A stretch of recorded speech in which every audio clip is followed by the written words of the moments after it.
Salut à tous, c'est Rémi Jeanne pour la 29e partie de la prise en main basique en CSS. On va voir comment positionner des éléments par rapport aux deux images qu'on a intégrées à notre page web précédemment. Donc on avait intégré les deux logos, logo du film et logo Siemens.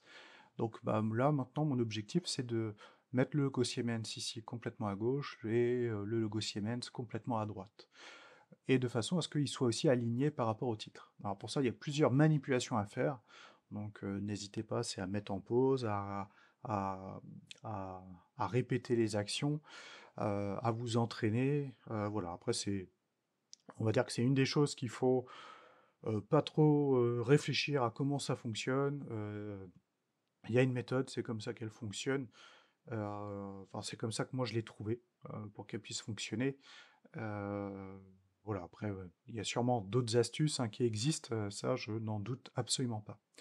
Donc déjà, ce qu'il faut comprendre, c'est que mon image ici, bah, elle est positionnée là dans ma zone 1, parce que j'ai intégré logo film et logo Siemens, à l'intérieur de la classe zone 1. Mon image, donc elle a, une taille de 5 en hauteur comme en largeur, comme le logo Siemens, on est à 4,65 hein. Heu, mais là, faut imaginer que, mes photos, en fait, elles sont fixes. C'est-à-dire que je peux pas les bouger, on peut pas les déplacer. Alors pour ça, il va falloir les déverrouiller, quelque en quelque sorte, et on va les déverrouiller pour qu'elles puissent se positionner à un endroit très précis. Enfin, un endroit précis. Logofier, moi, je veux qu'il soit à gauche. Eh bien, dans le CSS, dans, heu, la balise logofilm, dans la classe the logofilm, pardon, eh bien, je vais ajouter la propriété float, qui va me permettre en fait de déterminer à dans quelle zone de la zone je veux que mon image soit placée. Et là, je vais mettre float à left, donc float à gauche. Donc mon image, elle va flotter, entre guillemets, pour être complètement à gauche. Donc là, elle est à gauche, on va dire super, c'est génial. J'ai beau faire des zooms, elle ne bouge pas, j'ai envie de dire super. Eh ben, je vais faire la même chose, mais pour logo Siemens. Hop, sauf que là, je vais pas la mettre en float à gauche, mais je vais la mettre complètement à droite. Donc right, j'enregistre, j'actualise, et là, mon logo Siemens est bien à droite. Ça, il n'y a pas de souci. Sauf que les images flottent tellement qu'elles sortent de ma zone 1. Et ça, bah voilà, on n'y peut rien, c'est comme ça. L'éditeur, il a fait ce que je lui ai demandé, c'est qu'il soit flottant, et complètement à gauche, complètement à droite. Mais à quel élément, aligné avec qui, et où ça, là, il n'y a rien du tout de déterminé. Donc c'est pour ça que là, il va falloir modifier, enfin ajouter des propriétés dans la zone 1. Et propriété qu'on va ajouter, bah, c'est la propriété de l'affichage flexible. Donc, dans la zone 1, on va ajouter display. Display, alors il y en a plusieurs. Non, il n'y en a qu'un, ok. Donc display, et puis je vais le mettre en flex. Vous allez comprendre après pourquoi. Déjà, là, si j'enregistre et que j'actualise, qu'est-ce qui se passe? Bah voilà, déjà, mes images sont revenues ici dans ma zone. Donc ça, déjà, je suis assez content. Mes images sont dans la zone. Le seul truc, c'est qu'elles sont collées. Voilà, entre mon titre, mon image film et mon image Siemens, là, tout est collé. Donc là, il va falloir les décoller un petit peu. Donc on va générer un espace volontairement.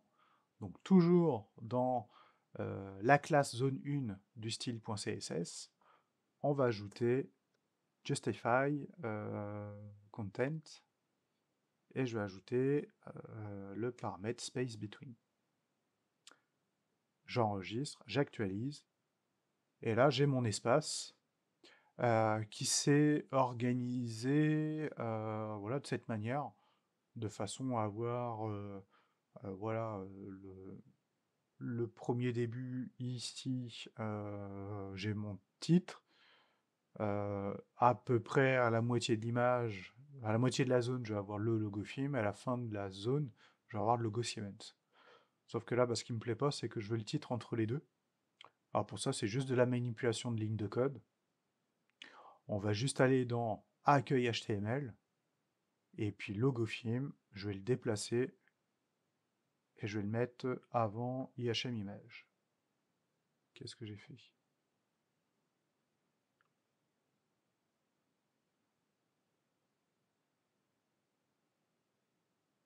Voilà. Donc on va faire comme ça, j'enregistre, j'actualise, et là, c'est parfait, tout est beau, le monde est beau, il est gentil, on a bien le logo film à gauche, on a bien le logo Siemens à droite, et le titre qui est au milieu.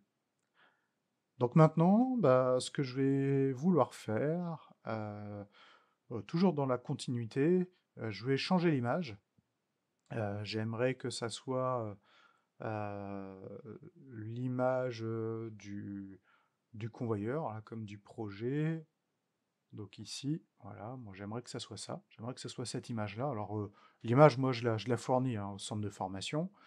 Donc je veux que ça soit cette image-là. Je veux le texte ici qui apparaisse et les boutons qui soient positionnés de cette manière, qui soient espacés et organisés, alignés de cette manière. Donc pour ça, bah, il y a plusieurs petites choses à faire. Donc des choses qu'on a déjà fait, qu'on a déjà vues. Déjà, je vais intégrer mon image. Alors, mon image, déjà, je vais la retrouver hop, dans mes médias, que je vienne la copier.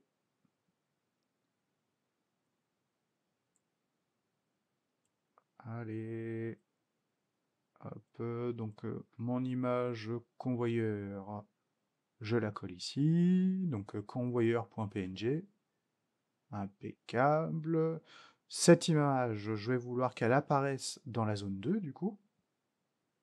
Et je veux qu'elle apparaisse à la place là, de moteur.jf.if. Donc ça, on va le supprimer.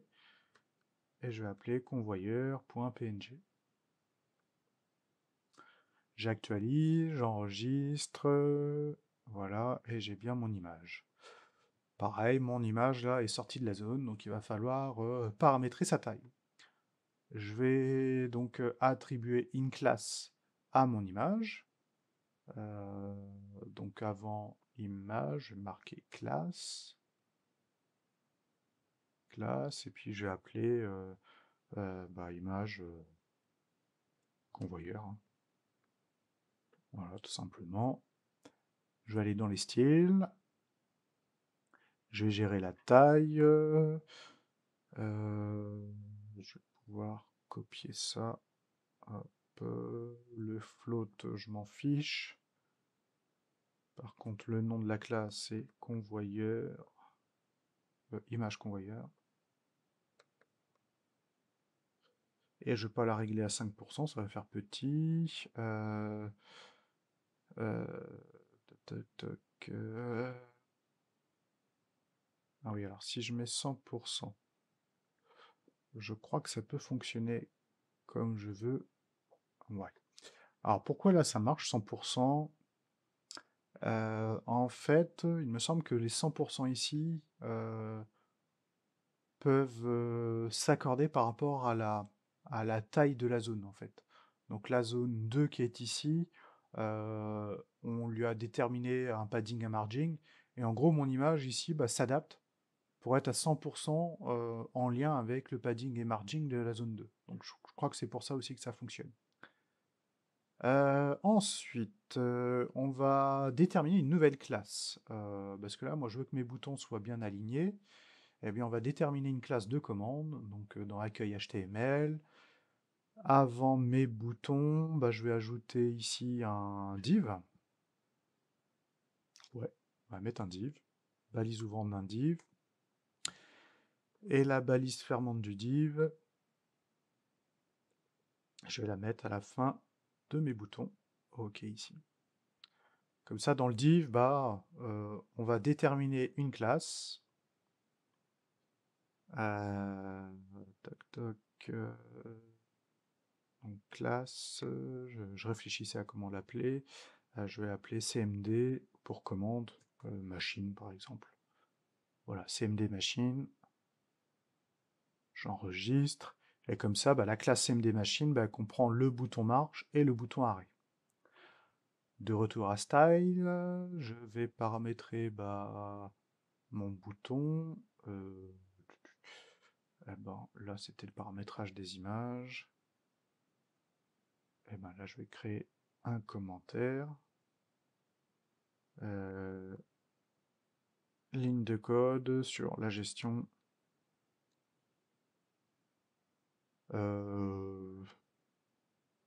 des boutons en fait dans la zone 2.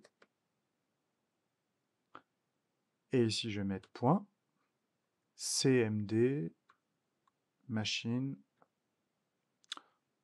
J'ouvre, mince, je fais capture d'écran. J'ouvre les accolades. Voilà. Et je vais mettre display flex justify content et space between. J'enregistre aussi accueil HTML et j'actualise la page. Et là, j'ai bien mes boutons qui sont espacés. Ouais, donc là, ils sont espacés. Par contre, ils sont un peu trop éloignés. Alors, il y a un autre Justify en fait qui existe. Il y a un space Evenly, je crois. Ouais, je crois que c'est celui-là qui fonctionne bien. Donc celui-là on le teste. Hop. Ouais, donc celui-là il est bien. C'est comme si que ça me découpait en fait cet espace-là en 1, 2, 3, 4 et 5 espaces. Euh, donc ça, voilà, ça permet voilà, d'aligner au plus possible et on peut tester l'autre. Hein. Ouais, c'était quel autre? Around. J'enregistre, j'actualise. Ouais, alors là il se passe rien, sûrement parce qu'il manque des paramètres. Bon, c'est pas le but, nous c'est de nous faire notre petite page web. Hop. Ah si, ça s'était décalé un peu en fait. Bon voilà, on va dire que c'est impeccable, la mission accomplie. Eh ben on se retrouve pour la 30e vidéo qui sera sur la customisation justement de ces boutons de commande. Allez, ciao, bye.